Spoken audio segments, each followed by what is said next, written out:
ಈಗ ಧ್ರುವ ಅಂತ ಇದ್ದ ಕಡೆ ಈಗ ರಕ್ಷಿತಾ ಒಂದು ಹೆಸರು ಕೂಡ ಇರುತ್ತೆ. ಯಾಕಂದ್ರೆ ನಿಮ್ಮಿಬ್ಬರ ಕಾಂಬಿನೇಷನ್ ಅಷ್ಟು ಹಿಟ್ ಆಗಿದೆ ಬಿಗ್ ಬಾಸ್ ಅಲ್ಲಿ. ಆಮೇಲೆ ಎರಡು ತರ ಯೋಚನೆನೂ ಬಂದಿದೆ ನಿಮಗೆ. ಒಂದು ರಕ್ಷಿತಾ ಅವರು ತುಂಬಾ ಒಳ್ಳೆ ಹುಡುಗಿ ಅನ್ನೋ ಮಾತುಗಳನ್ನು ಕೂಡ ನೀವು ಹೇಳಿದ್ದೀರಾ.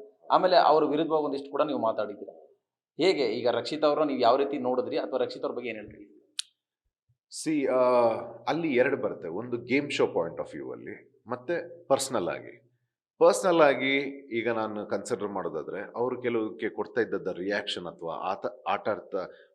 ಮಾತಾಡ್ತಾ ಇದ್ದಂಥ ರೀತಿ ನನಗೆಲ್ಲೋ ಅವರಿಗೆ ಸ್ವಲ್ಪ ಇನ್ನೂ ಲೈಫಿನ ಬಗ್ಗೆ ಅಥವಾ ಸೊಸೈಟಿ ಬಗ್ಗೆ ಅಥವಾ ಒಬ್ರು ವ್ಯಕ್ತಿಗಳ ಬಗ್ಗೆ ಐಡಿಯಾ ಕಮ್ಮಿ ಇದೆ, ಅರಿವು ಕಮ್ಮಿ ಇದೆ. ಆ ಮೂಮೆಂಟಿಗೆ ಏನು ಬರುತ್ತೆ ಅದ್ರ ಮೇಲೆ ರಿಯಾಕ್ಟ್ ಆಗಿ ಏನೇನೋ ಮಾತಾಡೋದಾಗ್ಲಿ ಅದು ಇನ್ನೊಬ್ರಿಗೆ ಹರ್ಟ್ ಆಗುತ್ತೆ.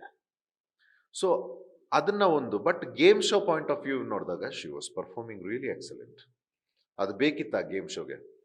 ಸೊ ಇವತ್ತು ಅವರು ಆ ಸ್ಥಾನದಲ್ಲಿ ಇದ್ದಾರೆ ಅಂತಂದ್ರೆ ಗೇಮ್ ಶೋಗೆ ಏನು ಬೇಕಿತ್ತು ಅದು ಅವ್ರು ಕೊಟ್ಟಿದ್ದಾರೆ. ಸೊ ಹಾಗೆ ಅಲ್ಲಿ ಎರಡೆರಡು ಬರುತ್ತೆ. ಒಂದು ವೈಯಕ್ತಿಕ ಅಭಿಪ್ರಾಯ, ಇನ್ನೊಂದು ಗೇಮ್ ಶೋದು. ಸೊ ಗೇಮ್ ಶೋ ಅಂತ ಬಂದಾಗ ಅವ್ರು ಕರೆಕ್ಟೇ ಆಟ ಆಡಿದ್ದಾರೆ.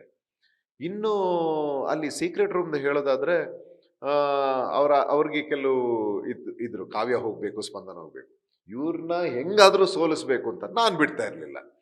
ಅವ್ರಿಗೆ ಮೋಸ ಮಾಡಬಾರ್ದು, ನಾವು ಜಸ್ಟಿಸ್ ಅಲ್ಲೇ ಇರಬೇಕು ಅಂತ ನಾನು. ಇದು ಅಲ್ಲಿ ರಿಯಲ್ ಆಗಿ ನಡೆದಿರೋವಂಥದ್ದು. ಹೊರಗಡೆ ಈ ರೀತಿ ಎಂಟರ್ಟೈನ್ಮೆಂಟ್ ಆಗಿದೆ ಅಂತ ನನ್ನ ಕನಸು ಮನಸ್ಸಲ್ಲೂ ಯೋಚನೆ ಮಾಡಿರ್ಲಿಲ್ಲ. ಬಟ್ ಜನಗಳು ಎಂಜಾಯ್ ಮಾಡಿದ್ದಾರೆ ಅದನ್ನ.